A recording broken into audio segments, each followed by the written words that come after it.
Bienvenidos a un nuevo panel de entrevistas en la Telesemana del Estudiante. Hoy estoy compartiendo con dos grandes personalidades. Tenemos a Paula Condel, coach financiero y especialista en finanzas, y con Catherine Martineau. Sí. Muy bien, mi francés está mejorando porque mi inglés solo ha guateado en este evento online. Pero no importa. Bienvenidas a las dos. Perdón, no lo dije. Katy es experta, ¿no es cierto?, en adultos mayores.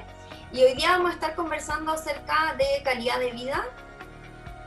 Y entonces, Paula, cuéntanos tú un poco de tu trayectoria para que la gente que nos está viendo te conozca. Ya. Bueno, gracias por la invitación, Jesús. Bueno, mi nombre es Paula Condel. Como dijo la Jesús, yo soy coach financiera. Llevo un camino de 10 años en las finanzas personales. No estudié esto formalmente. Yo me titulé de médico veterinario. Trabajé 3 años como médico veterinario y me pasó que cuando ya 3 años trabajando, como, no sé, algo me pasó, me iba a casar y dije, chuta, tal vez en algún momento voy a tener familia. ¿Qué hago trabajando en un lugar de 8:30 a 6:30? Como bien millennial mi pensamiento, dije, tengo que hacer algo. Así que justo llegaron las finanzas personales a mi vida. Me encantó haberlas aprendido. Siento que empecé este camino por miedo al dinero, miedo a no saber cómo manejar el dinero, porque nunca nadie me lo había enseñado. Y bueno, ahí empezó un camino en el que empecé a hacer emprendimientos, hice varios emprendimientos. Entre esos una empresa de capacitaciones, Unotec, que vendí este año en plena pandemia. Tuvo 9 años conmigo. Agradezco la educación financiera porque me dejó pasar el valle de la muerte los 2 primeros años, donde mueren la mayoría de los emprendimientos. Y hoy día estoy dedicada a hacer finanzas personales. Enseño a mujeres cómo invertir. Y mi próximo proyecto también es llevar la educación financiera a los colegios. Porque le contaba a la Jesús y a la Katy recién que encuentro increíble cómo el dinero es una herramienta que vamos a tener que manejar toda la vida, desde que empezamos a trabajar hasta el día que nos vamos a morir, y nadie nos enseña cómo manejar. Así que ese es mi razón hoy día y mi propósito en la vida. Siento como que encontré mi propósito, hablo todo el día de esto y me encanta. Súper agradecida que me hayas invitado a hablar de esto también. Nada, pues feliz porque además es un tema súper importante y que tiene mucho impacto. Y Katy, cuéntanos tú, ¿cómo ha sido tu trayectoria laboral, tu vinculación con los adultos mayores? Jesús, también te agradezco la invitación. Mira, yo llevo más o menos 10 años con la experiencia de trabajar con personas mayores, tanto personas mayores como activas como con dependencia. Y ha sido una experiencia muy grata, pero también es una experiencia en la cual he podido visibilizar cuál es la realidad que se enmarca alrededor de las personas mayores y su familia. Entonces es un tema muy apasionante, es un tema que es necesario instalar, es un tema que es necesario visibilizar con las familias, con los jóvenes, con todos los distintos grupos etarios, porque es la única manera de poder erradicar ciertos mitos. Y también es importantísimo que tengamos conciencia que nosotros somos parte de un proceso de envejecimiento, desde que nacemos, entonces constantemente estamos envejeciendo. Y cuando ya nos vamos acercando a esa etapa, que es por sobre los 60 años, desde los 60 años en adelante, la idea es como prepárate para esa etapa. Entonces, para poder tener una etapa de envejecimiento de manera activa, positiva y de la mejor forma posible. Entonces, Oye, es necesaria la educación en los jóvenes. Sí, Chile tiene una tasa, o sea, una pirámide poblacional se llama, el término técnico. Y nosotros en realidad somos un país viejo, ¿ya? Y somos viejos para nuestra historia como país y también en el fondo para la región en la que estamos. Entonces, esto de que Chile es un país viejo tiene que ver en el fondo con que nuestra población, ¿no es cierto?, joven va disminuyendo, y a medida que va aumentando la edad, va aumentándose la cantidad de personas que tenemos. Entonces, sí, claro. Pero a pesar de eso, que es una realidad, por ejemplo, que es algo que también ocurre mucho en Europa, también como ese que hay como pocos niños y más adultos, hablamos poco nosotros de la etapa de la adultez y lo que eso conlleva en términos, ¿no es cierto?, después de vejez y de tendencia, por ejemplo, o de realización, por ejemplo, después de la tercera o la cuarta edad. ¿Me puedes comentar un poco de eso? Mira, efectivamente, se estima más o menos, las estadísticas indican que para el año 2050 el 22% de la población mundial van a ser personas mayores. Entonces, claramente, más o menos para el 2030 vamos a tener una tasa, van a haber más personas mayores que jóvenes. Entonces, claramente, o sea, tenemos que cambiar nuestra tendencia. Tenemos que prepararnos para esa etapa. De hecho, nosotros como país, si bien dentro de la región hemos avanzado, pero el proceso de envejecimiento ha ido avanzando más a pasos agigantados, lo cual las políticas públicas o socialmente no hemos instalado en la temática de manera responsable.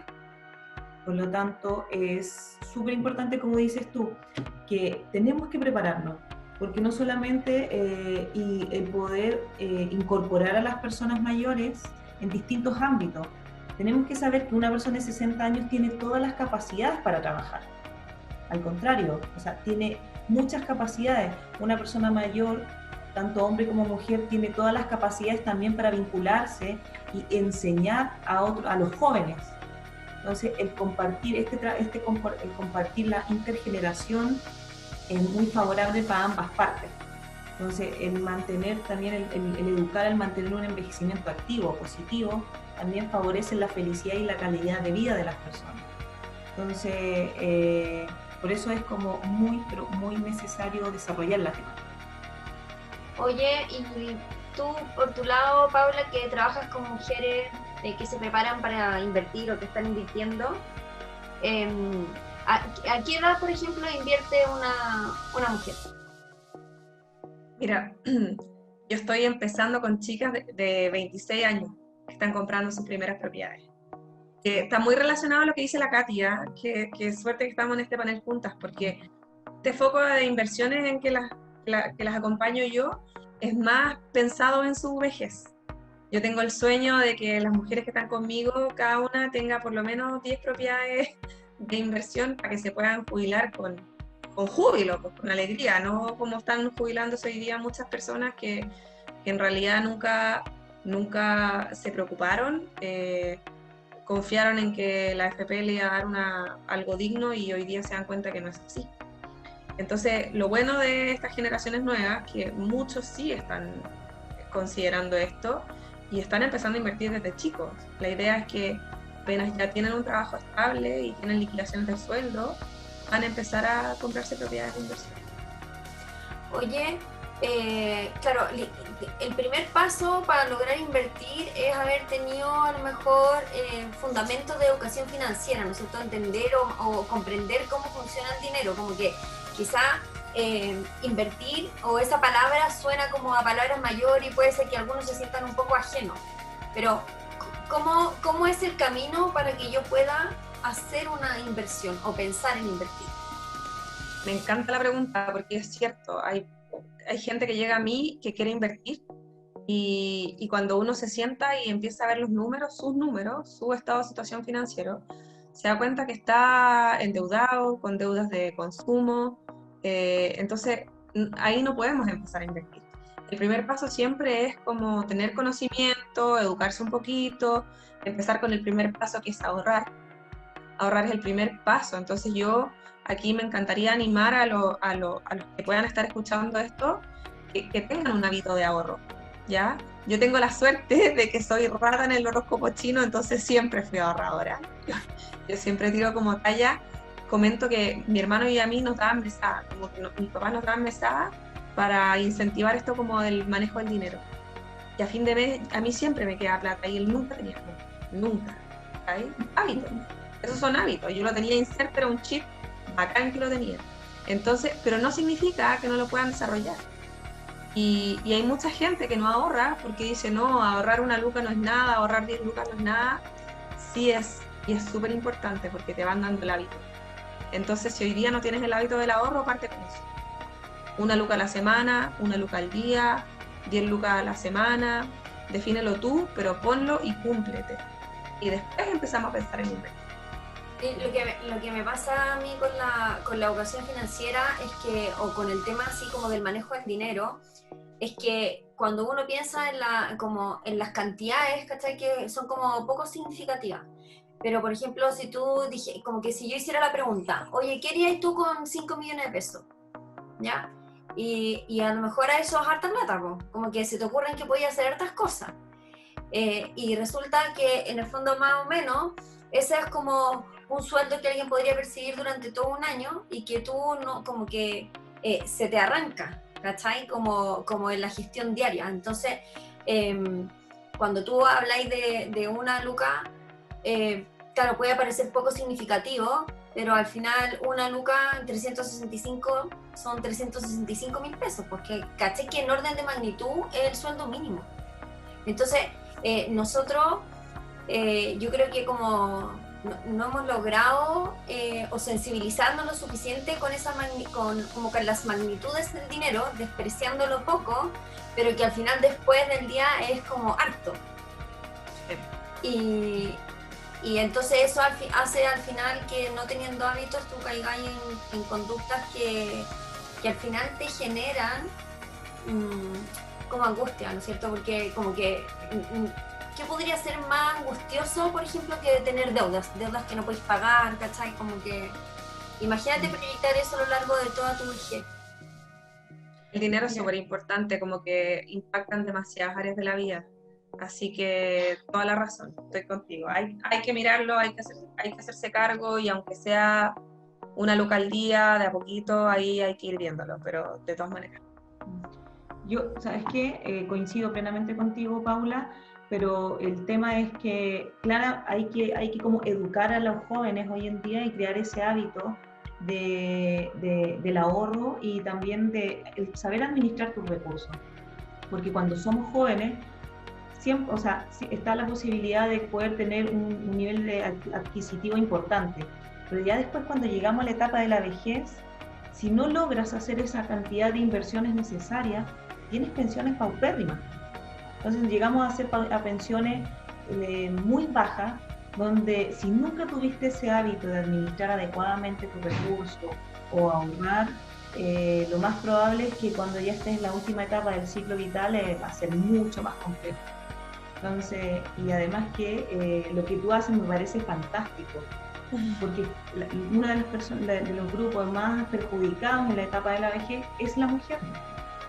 ¿Por qué? Porque la mujer tiene lagunas, la mujer o muchas veces se dedica a los temas de cuidado, los sueldos son más bajos o se integra más tarde al ámbito laboral, pero de manera formal. Entonces, claramente que se ve perjudicado en la última etapa. Entonces, el que incentivar a las mujeres y desde jóvenes a que ahorren y a que inviertan, me parece aquí, o sea, si yo podría llegar con 10 inversiones a cuando tenga 60, 65 años, sería pero fantástico, me quedaría súper tranquila. Súper tranquila. Yo te voy a enseñar. Oye, feliz, Katy, yo tengo el hábito. Y lo mismo como con lo que tú ves con los adultos mayores, ¿sí o no? Que es todo hábito. Y mientras, o sea, esto también puede ser una creencia, pero mientras más te demores en instalar el hábito, más cuesta mantenerlo. Entonces, ojalá que las personas que me imagino van a escuchar esto son personas jóvenes, empiecen a instalar buenos hábitos desde hoy. Hábitos desde el tema de las inversiones hasta, me imagino, ejercicio, alimentación y todas las cosas que van a permitir que tengamos una buena calidad de vida hasta el final. Sí, porque además lo que pasa, en el caso, por ejemplo, de los adultos mayores, porque no sé si me pasa que no sé si me gusta tanto ese término de los adultos mayores, porque como que se me viene a la cabeza una imagen así como de un abuelito como que necesita asistencia. Entonces es verdad que eso es así y todo, pero en la medida en que va envejeciendo la población, lo que nos vamos encontrando es que la gente se jubila, o sea, llega hasta última etapa de los 65, 60 años, dependiendo, y y sale un poco del mercado laboral y debiera enfrentar otra etapa de la vida, ¿ya? Que a lo mejor no está directamente vinculada con el trabajo o con la cadena de producción, ¿no es cierto?, con el mundo laboral, que es un poco el enfoque de la gente que está hoy día ingresando al mundo del trabajo o al mundo académico preparándose para el mundo del trabajo, ¿cachai? Entonces tenéis la gente que entra y después la gente que va como saliendo. Y después, pero hoy día también la tecnología, los cuidados médicos hacen de que tú a esa edad en la que vas, que tradicionalmente a lo mejor estás ahí tú esperando que llegara la carroza, que hoy día te queden de expectativa 20, ¿cachai? 25 años de vida, que es un tiempo, en el fondo como que la persona que está en la educación superior tiene 25 años, ¿cachai? Esto, como toda la vida de un joven, es lo que le queda a una persona cuando está saliendo del mercado laboral hoy día. Entonces, y eso nos obliga a pensar en el rol que van a cumplir o cómo nosotros, ¿no es cierto?, lo vamos a incorporar como personas activas en la sociedad. Quizás no desde la producción, ¿no es cierto?, o desde el trabajo, pero sí desde un ámbito, o como desde qué ámbito, quizás sea una pregunta que también valga la pena abordar. Sí, mira, lo primero es justamente con estos conversatorios es importante también erradicar lo que tú dijiste, que tenía que ver el cómo vemos a las personas mayores. En general las generaciones o socialmente lo vemos como una persona que es lo típico que dicen, es un viejito, que es enfermo, el abuelito. Entonces todo eso ya son mitos. Primero, aclarar que no es un abuelo, porque el abuelo es un rol. Por lo tanto, el concepto adecuado son personas mayores que ingresan a una etapa que es la etapa de la vejez, o adultos mayores también. Pero justamente el minimizarlo también los perjudica el cómo lo vemos y cómo lo que nosotros queremos. La idea de esto es empoderarlos a ellos, porque son agentes activos, donde nos pueden transmitir mucha información, donde pueden enseñar muchísimo, donde, no sé, si se reúnen con algún joven, le pueden contar su experiencia, sus vivencias. Entonces eso es mucho más enriquecedor para un joven el escuchar parte de la historia, o lo que sucedió en tal lugar y el cómo lo vio, cómo lo escuchó, cómo lo sintió. Entonces eso es muy, pero muy positivo. Y lo otro, una persona también, las personas mayores sí tienen la capacidad de poder estar activamente o sea, la idea es que tengan plena libertad de decidir si quiero seguir trabajando o no quiero seguir trabajando, o quiero mantenerme activo, o quiero desarrollar otros ámbitos de mi vida. Pero para eso también socialmente los tenemos que integrar y no los tenemos que erradicar o los tenemos que ver con... O sea, es muy letal verlos como el viejecito enfermo. Oye, yo estoy ahí totalmente de acuerdo con la Katy, y también quería comentar que yo sobre la vejez tengo una creencia positiva. De hecho, yo también soy coach y entonces hago coaching, y me ha tocado hacerle a personas como que están como cerca de los 50. Uh-huh. El otro día me tocó a un hombre que está como en una industria de tecnología y que dice, no, a mí me queda poco de carrera porque no sé qué voy a hacer porque ya estoy viejo. 50 años, y yo lo encuentro súper joven. Y yo le decía, ¿cómo no se te ocurre tener la otra mirada de que eres un hombre con 50 años de experiencia? Finalmente, yo le doy mucho valor a la experiencia personal porque es lejos lo que más nos enseña. Las tecnologías cambian, pero hay gente que tiene la creencia o el paradigma de que como están viejos, no puedan aprender cosas nuevas, y eso es mentira. Eso para mí es una mentira. Yo creo que a cualquier edad se puede aprender cosas nuevas. Y yo, ¿qué haría yo si tuviera 25 años hoy día? Yo me encargaría de empezar a explotar desde ya lo que me gusta, tener súper claro cuáles son mis habilidades y mis talentos, y empezar a trabajar en eso. No solo trabajar en un trabajo por un tema económico, que sí es muy importante, pero también ligarlo a mis habilidades y a mis talentos, porque finalmente en el trabajo es donde estamos, al menos en nuestros, no sé, entre los 20 y los 50 o los 60, la mayor parte del tiempo. de nuestro día a día. Entonces tiene que ser algo que nos guste, para que estemos contentos. Y eso también me imagino, porque yo no pretendo jubilarme nunca. A mí, por ejemplo, lo que estoy haciendo ahora me encanta. No sé si voy a seguir haciéndolo toda la vida, pero no me veo jubilada haciendo nada. Sí, esa, como que esa es la imagen en el fondo, como que tú te jubilás y como que no haces nada.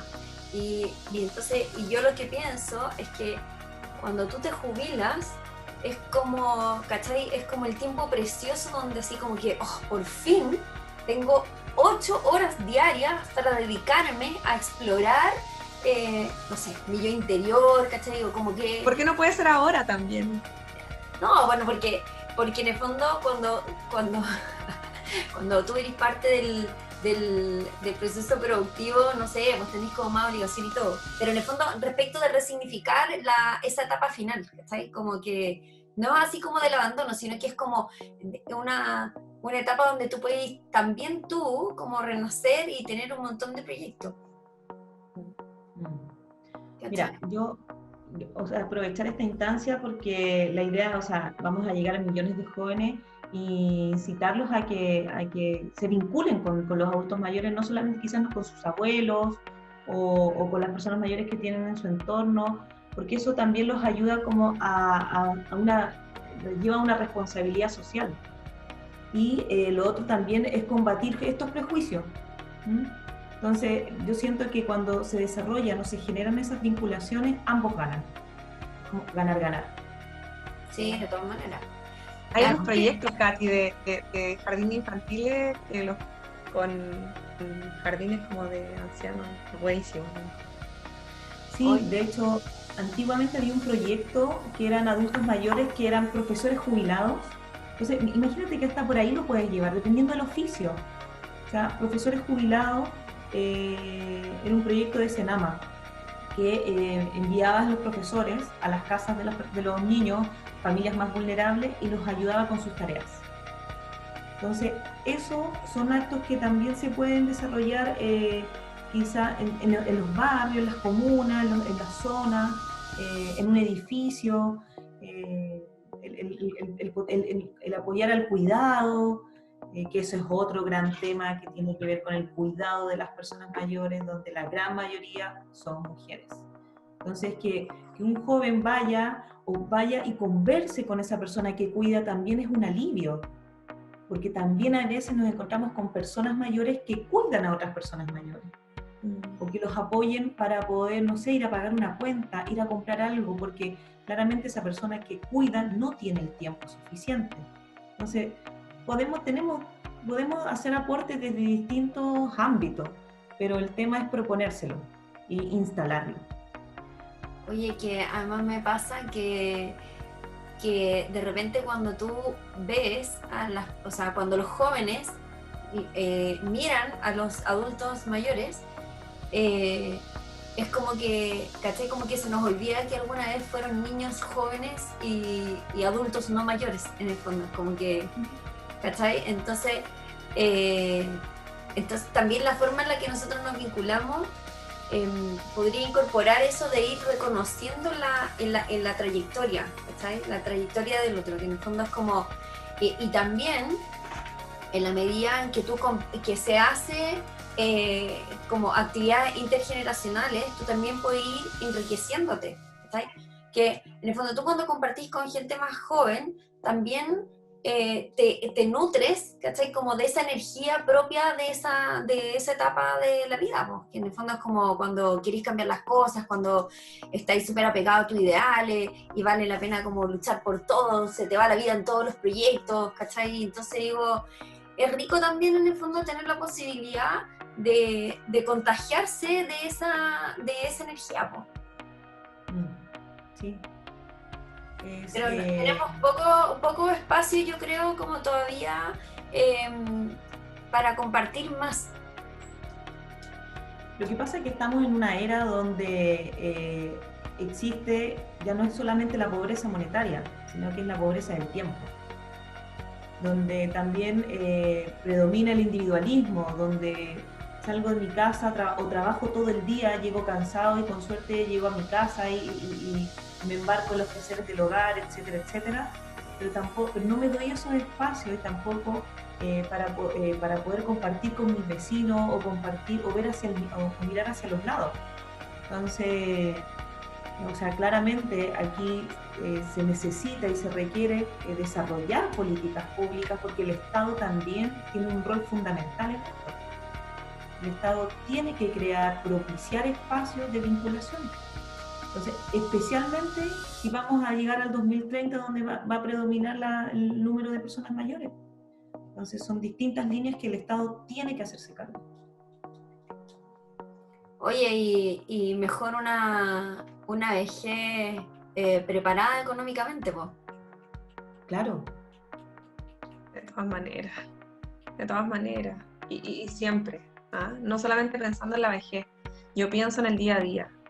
Y si le vamos a hablar a jóvenes, pensar en el día a día. Yo creo que sí es posible que cada uno diseñe una vida donde sí tenga tiempo todos los días para poder trabajar sus temas personales, poder visitar a sus vecinos, poder hacer las cosas de la casa.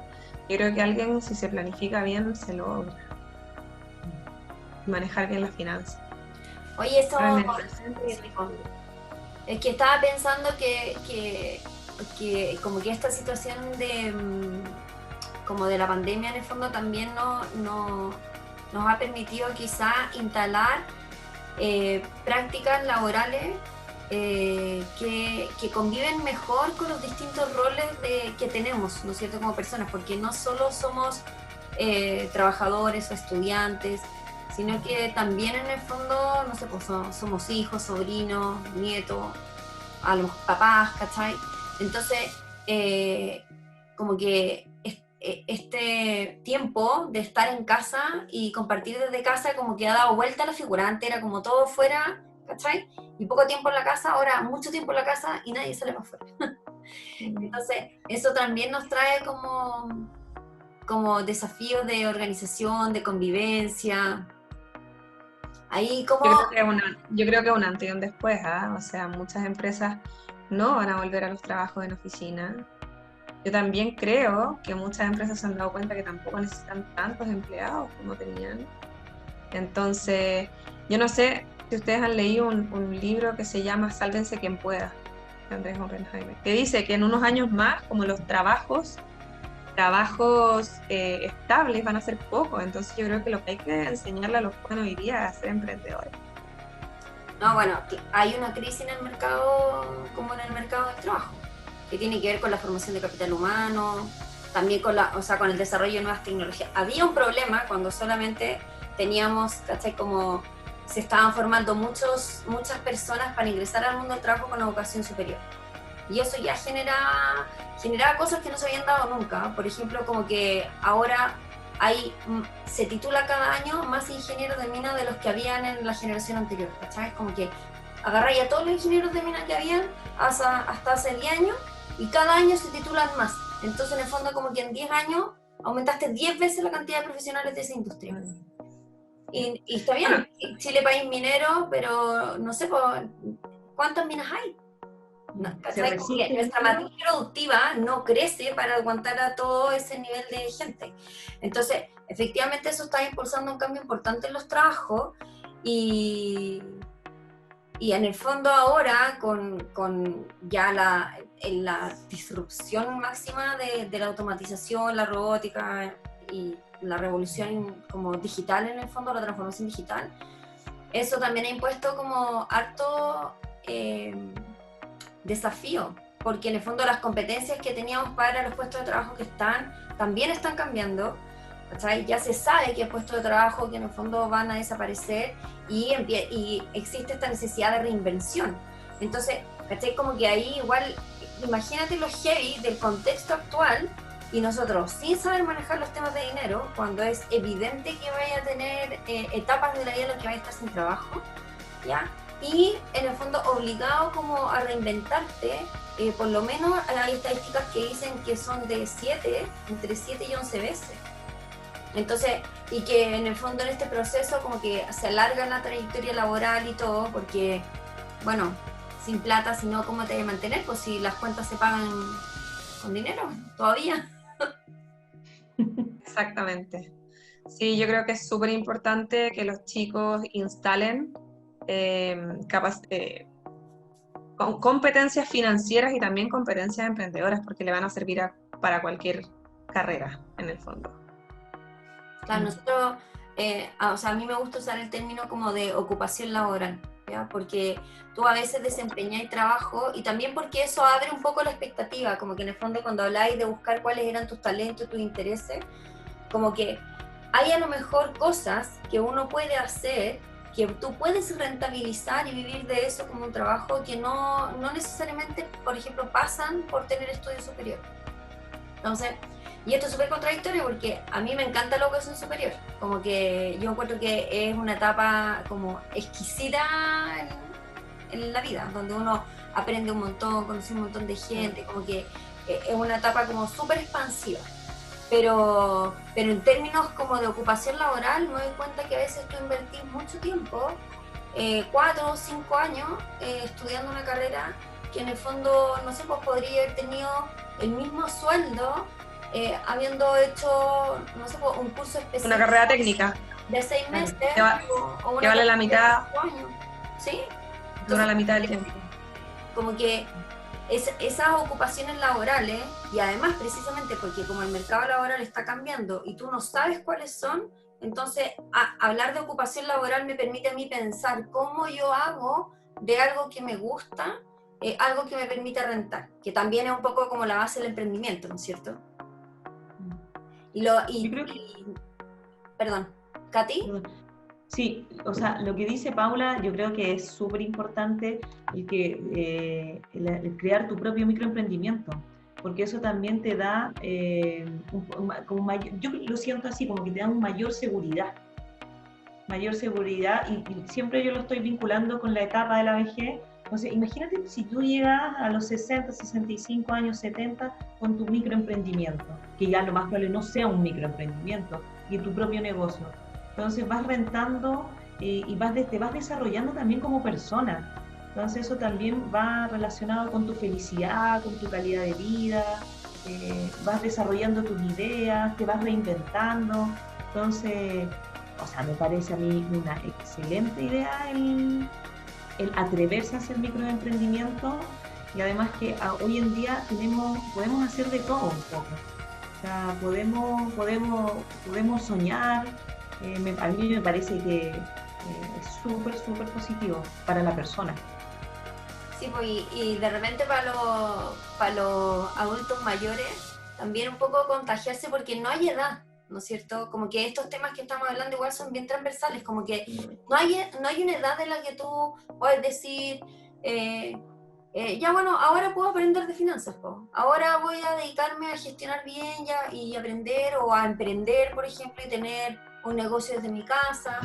No hay edad para eso. Entonces, a veces las limitaciones vienen dadas como por nuestra creencia. Cuando soy joven, es que no, pues cuando sea grande lo hago. Y ya cuando estoy en la otra etapa, no, pues que si no lo hice cuando era joven, entonces ahora no vale la pena hacerlo. ¿Sabes? Como que... Claro. Te vas llenando de prejuicios y te vas autolimitando.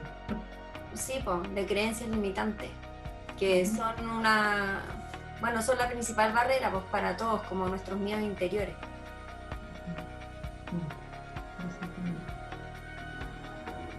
Oye, quería